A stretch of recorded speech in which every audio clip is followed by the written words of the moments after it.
Hello everyone and welcome back to my channel. If you are into dinosaurs, and if you're following my channel you probably are, you are aware of the discovery of a new horned dinosaur or Ceratopsid known as Lokiceratops, so named after the infamous trickster god of Norse mythology. Lokiceratops was discovered in Montana in the United States and it lived about 78 million years ago during the late Cretaceous period. But I'm sure there must be already some videos about Lokiceratops, so I'm not going to go deep into this discovery. Instead, the fact that this dinosaur was named after a famous trickster reminded me of a pet theory or rather hypothesis of my own, which I thought would be very fun to share in a video.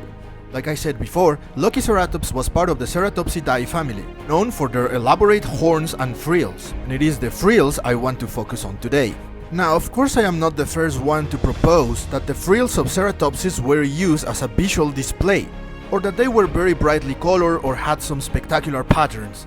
After all, giant dinosaurs such as Ceratopsids probably could see a wide range of colors just like birds and crocodiles do today. Now, to the best of my knowledge, and I might be wrong here, there is no hard evidence of sexual dimorphism among Ceratopsids. This doesn't mean that sexual dimorphism wasn't present, but rather that it has not been identified as of yet. And it is not difficult to imagine that, for example, the males would have the bigger and more colorful frills in order to intimidate rivals and attract a mate.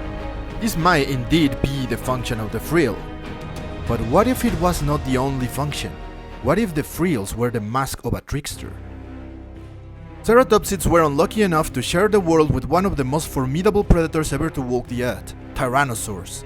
And one of the things that made tyrannosaurs so scary was that their eyes pointed directly to the front, giving them great binocular vision, like birds of prey today. Now, in modern day animals with binocular vision, and that by the way includes ourselves, a prolonged stare can be seen as an intimidating challenge. And it is very likely that tyrannosaurs were the same. Here is my question. What if the frills of Ceratopsids were giant masks that emulated the appearance of a staring face in order to intimidate tyrannosaurs? Now some of you will be like, but Hodari, tyrannosaurs were probably not dumb enough to fall for such a trick.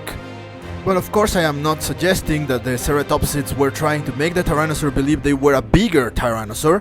Instead, think of it as a bit of a psychological warfare, in which the Ceratopsid would be using something like the uncanny valley in order to intimidate the tyrannosaur as they faced it, hopefully making it think twice before attacking. After all, and despite the fact that Ceratopsids were very well armed with those powerful beaks and horns, the best battle is still the one you don't have to fight. An exaggerated stare on the frill of a Ceratopsid may have convinced a tyrannosaur to go after easier prey.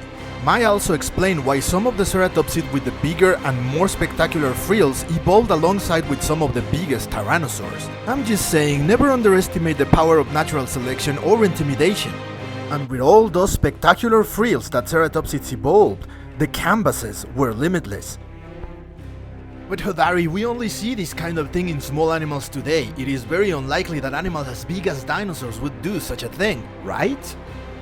Well, darling, you have to keep one thing in mind.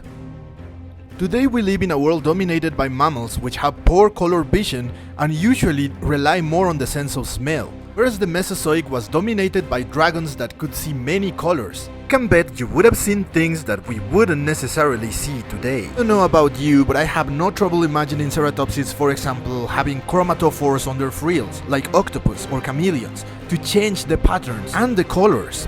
Imagine if they could make those false eyes blink or move or follow the tyrannosaur around. Why even stop at eyes? Maybe they were mimicking big mouths with sharp teeth as well. Do call me crazy if you will, but remember, what Hodari says today, paleontology will say tomorrow.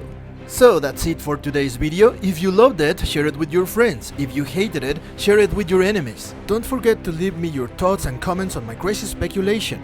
Subscribe if you haven't for more prehistoric madness, and remember, never lose that sense of wonder.